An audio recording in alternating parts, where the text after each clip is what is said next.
পৃথিবীর বৃহত্তম রাজনৈতিক সমাবেশ।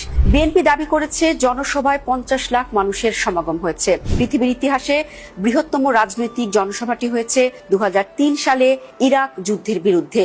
ইতালির রোমের সেই সমাবেশে দল মত নির্বিশেষে প্রায় 30 লাখ মানুষ যোগ দেন। তারেক রহমানের জনসভায় ঠিক কত লোক হয়েছে তা এখনো সুনির্দিষ্টভাবে বলা না গেলেও Bangladesh telecom regulatory commission BTRC জানিয়েছে তারেক রহমানের প্রত্যাবর্তন ঘিরে 1,10,00,000-এরও বেশি সিম ঢাকায় প্রবেশ করেছে।